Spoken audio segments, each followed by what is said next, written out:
안녕하세요. 엘리사입니다. 오늘은 자산관리 스타트업 중에 하나인 에임 면접에 대해서 말씀드리겠습니다. 이 에임이라는 회사가 어떤 회사이고 이 회사에서는 면접에서 어떤 질문들을 하는지 여러분께 자세히 알려드리려고 합니다. 일단 에임은 인공지능 서비스를 활용해서 사람들의 자산 관리를 도와주는 회사인데요. 우리가 주식 투자하기에도 무섭고 뭔가 자산 관리에 대한 지식이 전혀 없는 일반인들이 자산 관리를 할 수 있는 방법이 많이 없잖아요. 채권이라든지 펀드 이런 쪽에 지식이 없는 사람들도 쉽게 이용할 수 있는 에임이라는 어플을 개발하는 회사입니다. 결론부터 말하자면 저는 에임 면접에서 최종에서 떨어졌어요. 하지만 이 회사에 대해서 아직까지 긍정적으로 생각하고 있고 여러분들도 에임이라는 회사에 많이 지원을 하고 싶으실 것 같아서 이런 영상을 찍게 되었습니다. 에임 면접 갔을 때 저는 실무 면접과 임원진 면접을 같이 봤어요.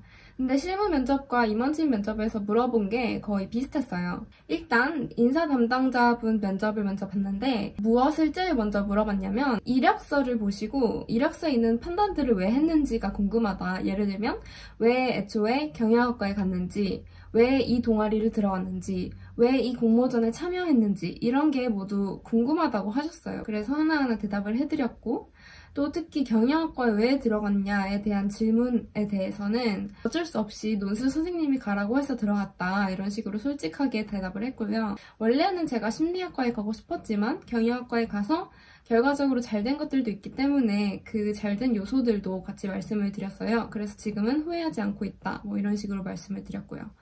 또 두 번째 질문은 다니던 회사를 왜 퇴사했냐? 이 질문이 정말 단골 질문이었어요. 모든 스타트업에서 다 물어봤는데 특히 여기서도 그 실무자분과 대표님 둘 다 물어본 질문이 왜 다니던 회사에 퇴사했냐, 회사에서 퇴사했냐 이거였거든요. 그래서 저는 여러 가지 이유에 대해서 말씀을 드렸죠. 건강상의 문제도 있었고 상사도 별로 맞지 않았고 일도 재미없었고 기타 등등 다 말씀을 드렸어요. 그리고 스타트업에 오게 된 이유도 제가 다니던 공기업과는 다른 성격의 회사를 한번 다녀보고 싶었기 때문에 또 제가 진짜 하고 싶었던 일을 찾아 나서는 과정을 스타트업과 함께 하고 싶었기 때문에 이런 식으로 말씀을 드렸어요. 그 다음에 에임이라는 회사에 왜 지원을 했고 어떻게 해서 이 회사에 대해 알게 되었냐 해서 이것도 저는 솔직하게 말했어요. 조인 스타트업이라는 프로그램에 참여해서 코치님이 저한테 소개를 해주셨다. 코치님께서 저랑 잘 맞을 것 같은 회사로 에임을 추천을 해주셨다. 그 전까지는 솔직히 말해서 몰랐다. 이런 식으로 말씀을 드렸어요. 그리고 비로소 이제 실무적인 질문이 시작됐는데 예를 들면 이런 질문을 하셨어요. 유료 회원수가 10,000명일 때 어플 다운로드 수는 얼마일 것 같냐? 이걸 물어보셨거든요. 그런데 알고 보니까 그분들이 원하셨던 건 그냥 질문을 하는 거였어요. 저는 질문을 하는 건 아예 생각조차 못하고 그냥 저 혼자 막 풀려고 노력을 하고 있었는데 왜냐면 그렇잖아요. 그게 저한테 과제이고 과제에 대해서는 저 혼자 해서 대답을 드리는 게 정석이라고 생각을 하는데 이제 그쪽에서는 스타트업에 들어오려면 이제 자기 회사에 들어오려면 질문을 하는 자세가 기초가 돼야 된다. 기본이 돼야 된다. 이런 식으로 생각을 하고 있었던 거예요. 그래서 그냥 다운로드 수가 몇 명일 것 같냐라고 저한테 물어보신 거는 그냥 제가 다운로드 수가 몇 명인가요? 이렇게 되묻기를 바라셨던 거예요. 신기하죠?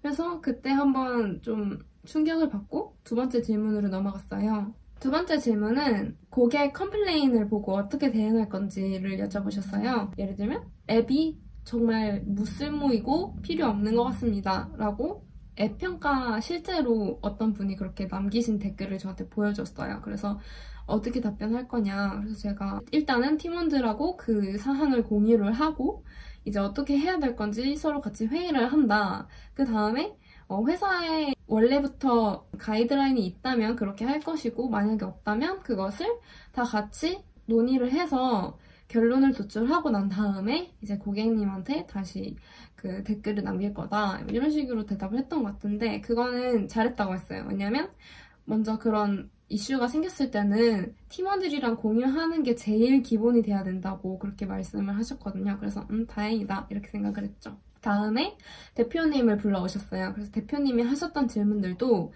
회사에서 왜 퇴사했냐, 왜 졸업 전에 취직을 했냐? 이런 것들이었고, 그다음에 좀 더 나아가서 뭐 스트레스 푸는 방법이라든가 러닝을 왜 좋아하냐? 도 물어보셨고, 힘들었는데 이것을 버텨서 달성한 경험도 물어보셨어요. 왜냐하면 회사에서 제가 퇴사한 경험은 버티지 못한 경험이었거든요, 솔직히. 그래서 정말 오랫동안 버텨서 결국 성공으로 이어지기까지 그렇게 성공을 했던 경험은 뭐가 있냐, 이걸 여쭤보셨는데, 저는 오픽에서 AL을 땄던 경험이 그런 경험이었어서 그걸 말씀드렸고, 또 다른 사람의 도움을 통해서 혼자 하기 어려웠던 일을 성공했던 경험도 물어보셨어요. 그래서 저는 제가 대학교 때 선형대수학이라는 과목을 들었었는데, 그때 너무너무 어려워서 남자친구한테 과외도 받기도 했고, 동생 학원에 가서 수학예정 수학 2 빌려서 열심히 풀었던 적도 있거든요. 그래서 그런 경험들을 다 말씀을 드렸더니 만족해 하시더라고요. 그래서 이 정도까지 제가 받았던 질문이 기억나고, 그렇게 어려웠던 질문은 없는 것 같아요. 그 앱 다운로드 수 물어보는 질문 빼고. 그래서 무난무난했던 면접이었던 것 같고, 이 면접까지 저는 합격을 해서 팀원들까지 다 만났어요. 근데 팀원들 만나고 나서 회사 사정 때문에 더 이상 직원을 뽑지 못하게 되었다고 하면서 이제 탈락 소식을 전해주시더라고요. 그래서 안타깝게 떨어졌지만 그래도 좋은 면접 경험으로 남아있습니다. 에임 지원하실 분들은 이 영상 참고하셔서 면접 잘 준비하시기 바래요. 감사합니다.